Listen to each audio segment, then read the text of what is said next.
Welcome back ناظرین. شوکت, آپ نے سنی گفتگو جو یہاں ہو رہی تھی اسٹوڈیو میں کہ پاکستان ایجنڈے کی ضرورت ہے ایک طرف, اور دوسری طرف نجم کہہ رہے تھے کہ جو امریکنز ہیں وہ بھی بڑے کلیئر ہیں کہ آپ خود اپنی ریسورس موبلائزیشن کریں, نہ کہ امریکنز. پوری دنیا کہہ رہی ہے کہ آپ کو 75% خود کرنا پڑے گا. یہاں اگر آپ 43 بلین کا فگر دے رہے ہیں ڈیمیج جو ہوا ہے فلڈ سے, you will have to tighten your belts your self.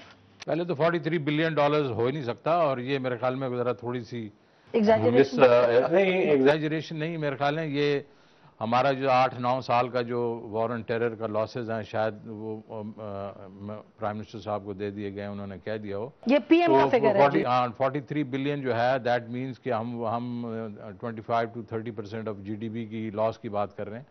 وہ تو ہو ہی نہیں سکتا نا. تو میرے خیال میں یہ تو تھوڑا سا فگرز کو ایک سائڈ پہ کر لیں. جو نجم کہہ رہے ہیں, میں اس طرح کہوں گا کہ کسی بھی اگر جو ہے نیشن کو اگر اپنے سر اٹھا کے چلنا ہے تو ان کی ایک سیلف رسپیکٹ ہوتی ہے, اور سیلف رسپیکٹ کے لیے اس کو اپنی جو انٹرنل جو اسٹرینتھ ہے اس کو بروئے کار لانا پڑے گا. بے شک جس لیول کی اکنامک گروتھ ہو یا جس لیول پہ بھی کھڑے ہوں, اور اپنی جو نیشنل جو پرائرٹیز ہیں وہ خود ڈٹرمن کرنی پڑیں گی. اور ایک دفعہ اگر ہم اس لیول پہ کھڑے ہو جائیں اور کہیں کہ ہم اپنی نیشنل پرائرٹیز خود ڈٹرمن کریں گے, اور اس کا جو بل ہوگا وہ بھی خود فٹ کرنے کی کوشش کریں گے, اور پھر ظاہر ہے دنیا جو ہے وہ اگر ہمارے ساتھ چلتی ہے تو چلے, نہیں تو ہم خود تو کرنے کو تیار ہیں. تو جب یہ ایٹیٹیوڈ ہوگا تو دنیا بھی ساتھ ضرور چلے گی, اور اس سے یہ ہے کہ آپ بیلٹ ٹائٹننگ بھی کریں گے اور وہ چیزیں کریں گے جو کہ آپ کے انٹرسٹ میں ہیں. ہم یہ چاہ رہے ہیں اور ہم چاہتے رہے ہیں بڑے عرصے سے. اگر آپ اکنامک گروتھ بھی اگر اپنے دیکھیں تو ہماری جو 7-7.5% جب بھی گروتھ ہوئی ہے وہ اس وقت ہوئی ہے جب من السلوہ باہر سے آیا ہے.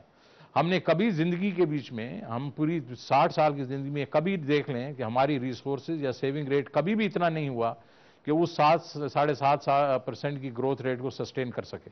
تو وچ مینز کہ ہمارا یہ ایٹیٹیوڈ ہو گیا ہے قوم کا کہ ہم بیسیکلی اپنی بیلٹ ٹائٹ کرنے کو تیار تو ہے نہیں. ہماری رولنگ ایلیٹ جو ہے جس میں فیوڈلز بھی ہیں, اربن ایلیٹ بھی ہے, اسٹیبلشمنٹ بھی ہے اور حکومتیں بھی ہیں, ہم یہ چاہتے ہیں کہ ہمیں باہر سے کوئی آدمی دے دیں پیسے اور اس کے بیسس پہ ہم گروتھ کرنا شروع. وہ نہیں ہو سکتا.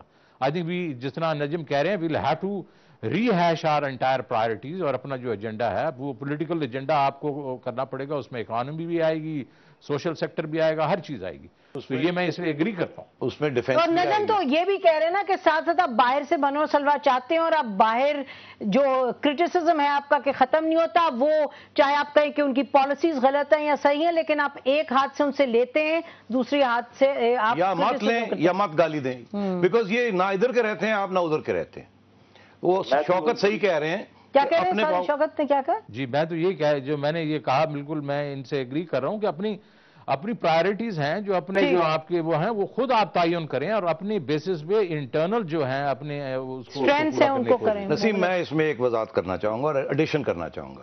یہ جو ایجنڈا ہے نا یہ صرف اکانومی کی جو ریلیشن شپ ہے اس کے 3 میجر ایلیمنٹس ہیں. ایک of course is tax collection جس کی طرف توجہ دی جا رہی ہے. دوسری از ایکسپینڈیچرز. اب ایکسپینڈیچرز کے اندر ڈیٹ سروس ہے جو کہ پرانی ڈیٹس ہم نے جو ایکیومولیٹ کی, اور ڈیفینس ہے, اور گورنمنٹ ایکسپینڈیچرز ہیں جس میں پھر وہ پبلک سیکٹر. تو جب بیلٹ ٹائٹننگ کرنی ہے تو یہ نیشنل سیکیورٹی کا جو پیراڈائم ہے جس کی ہم بات کرتے ہیں اس کو بھی چیلنج کرنا پڑے گا آپ کو. آپ یہ نہیں کہہ سکتے کہ آپ کی ساری نیشنل سیکیورٹی کی ایکسپینڈیچرز جو ہیں اور جو آپ نے تھیوری بنائی ہوئی ہے کہ ہمیں اتنے پیسے چاہیے وہ اس کو ہاتھ نہیں لگانا آپ نے, اور باقی چیزوں کو ہاتھ لگانا ہے. ڈیٹ سروسنگ کو تو آپ ہاتھ لگا ہی نہیں سکتے, وہ تو آپ کے ہاتھ میں نہیں ہے. تو پھر رہ کیا گیا, 30% رہ گیا. 30% کو آپ نے ادھر ادھر کرنے کی کوشش کرنی ہے.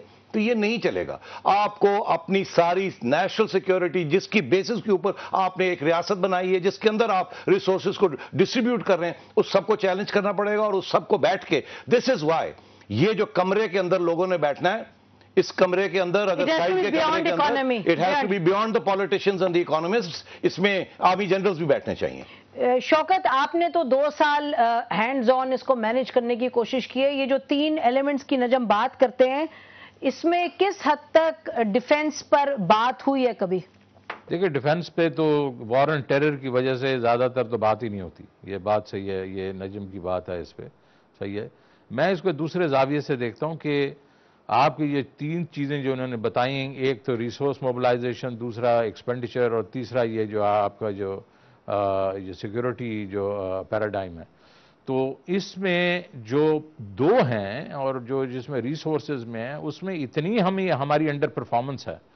میں پریکٹیکلی اس چیز کو آگے لے کے اس طرح چلوں گا کہ کام تو ان تینوں پہ ہونا چاہیے. بالکل صحیح بات کر رہے ہیں. اس کی پرائرٹائزیشن ہونی چاہیے، اور وہ ظاہر ہے ہم 10 سے 20 سال کا ایک پلان ہمارے پاس ہونا چاہیے جس کے اوپر ہم یہ کہیں کہ ریسورس موبلائزیشن کی دیر از نو ریزن کہ اگر سری لنکا کی tax to G D P ratio 17% ہے تو ہماری 9 ساڑھے 9 کی ہونی چاہیے.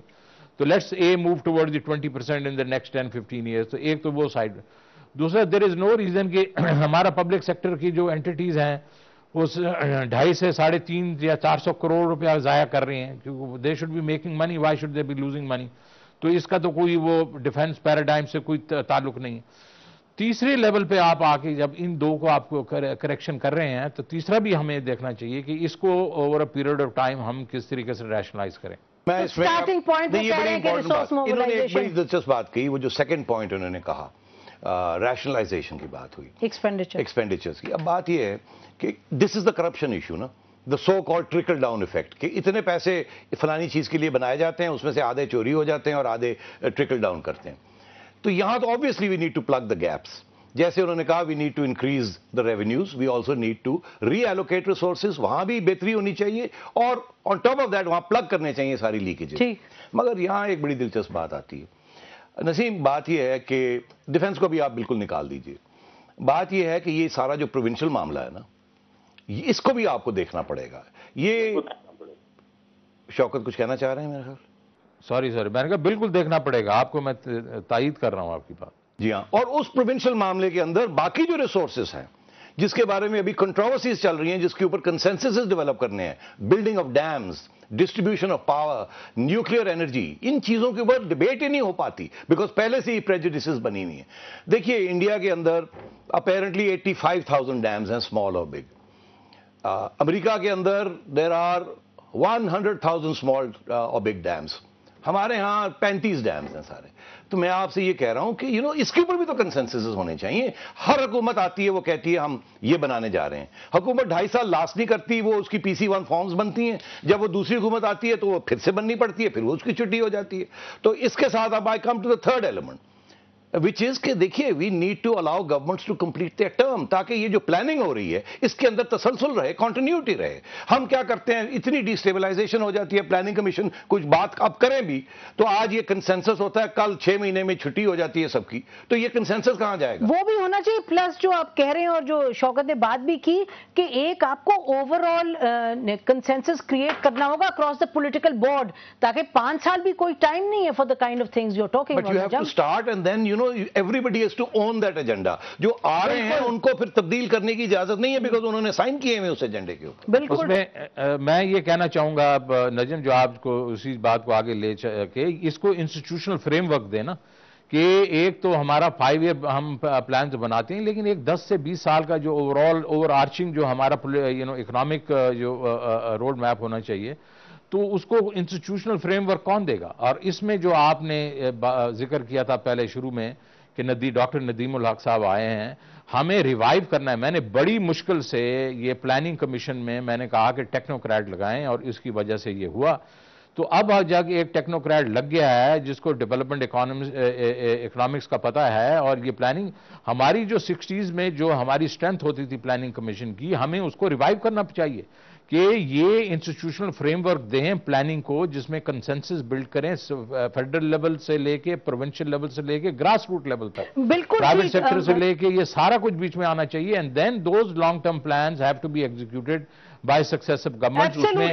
بہت شکریہ. ہمارے ٹائم ختم. مجھے ایک لاسٹ پوائنٹ، میں نے میڈیا کا ذکر کیا، انسٹیٹیوشنل فریم ورک کی بات ہو رہی ہے. The judiciary has to be brought into this framework. میں صرف 2 کوئک ایگزامپلز دیکھیے. شوگر پرائسز کے اوپر جوڈیشری نے انٹرفیئر کیا اور created a mess. Sugar steel mill کی پرائیویٹائزیشن کے اوپر انہوں نے انٹرفیئر کیا. دا اسٹیل مل جتنے کی وہ بک رہی تھی وہ الگ بات ہے، اس کے بعد اس سے 10 گنا زیادہ لاسز ہو چکے ہیں جو کہ پبلک سیکٹر جو ہے اور اس پہ ڈیبیٹ ابھی تک جاری ہے. شکریہ نجم، شکریہ شوکت ہمیں جوائن کرنے کا. ناظرین اسی پر آج کا پروگرام ختم کرتے ہیں.